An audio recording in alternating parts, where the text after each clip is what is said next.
નમસ્કાર મિત્રો, ટેટ 1 પરીક્ષાના પરિણામ અંગે ખૂબ જ મોટા સમાચાર સામે આવી રહ્યા છે। એના વિશેની વાત આપણે આજના આ વિડીયોની અંદર કરવાના છીએ।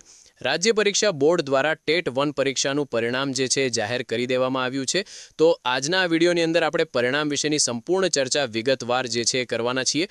તમે અહીંયા જોઈ શકો છો એ પ્રમાણે રાજ્ય પરીક્ષા બોર્ડની વેબસાઇટ છે, એના પર ટીચર એલિજિબિલિટી ટેસ્ટ ટેટ 1નું પરિણામ જે છે એ આજે 5 વાગ્યા પછી જે છે જાહેર કરવામાં આવ્યું હતું। ટેટ 1 પરીક્ષાનું રિઝલ્ટ જાહેર, પરંતુ હવે તમે વેબસાઇટ પર જઈને જોશો તો ટેટ 1 પરીક્ષાનું પરિણામ જે છે એ તમને દેખાશે ને। તો તમને પરિણામ કેમ નથી દેખાતું આપણે એના વિશે જોઈશું। શું નવી ફાઇનલ આન્સર કી જાહેર કરવામાં આવશે અને વેબસાઇટ ઉપર ફરીથી પરિણામ ક્યારે લાઈવ કરવામાં આવશે એની સંપૂર્ણ ચર્ચા આપણે વિગતવાર કરવાના છીએ। તો સૌપ્રથમ તમે અહીંયા જોઈ શકો છો એ પ્રમાણે આજે જે છે એ 5 વાગ્યા પછી જે છે રાજ્ય પરીક્ષા બોર્ડની વેબસાઇટ જે છે એના પર ટીચર એલિજિબિલિટી ટેસ્ટ ટેટ 1નું પરિણામ જે છે એ આ રીતે જાહેર કરી દેવામાં આવ્યું હતું અને તમે જે છે તમારો સીટ નંબર અને ડેટ ઓફ બર્થ નાખી અને આ પરિણામ જે છે જોઈ શકો એમ પણ હતા। પરંતુ હવે તમે વેબસાઇટ પર જઈને જોશો, ફોર એક્ઝામ્પલ અત્યારે તમે સ્ટેટ એક્ઝામિનેશન બોર્ડ ગાંધીનગર આ વેબસાઇટ ઓપન કરશો અને એની ઉપર જે પ્રિન્ટ રિઝલ્ટ છે એના સેક્શનમાં જશો તો આ પ્રમાણે તમે જોઈ શકો છો ત્યાંથી આ પરિણામ જે છે એ હવે હટાવી દેવામાં આવ્યું છે। પરંતુ પહેલાં તમે જોઈ શકો છો સીટ નંબર અને ડેટ ઓફ બર્થ નાખી અને તમે તમારું પરિણામ જે છે એ જોઈ શકો એમ હતા, પરંતુ હવે તમને આ પરિણામ જે છે એ દેખાશે નહીં।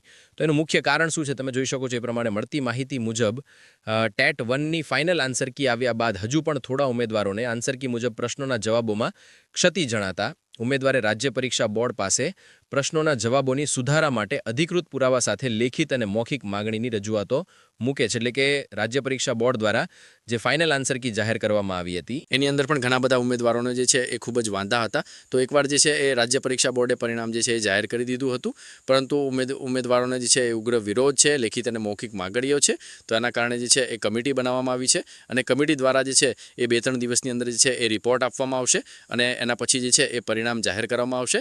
જે હિરણભાઈ રાવલ છે એમના દ્વારા જે ટ્વીટ છે એ તમે જોઈ શકો છો।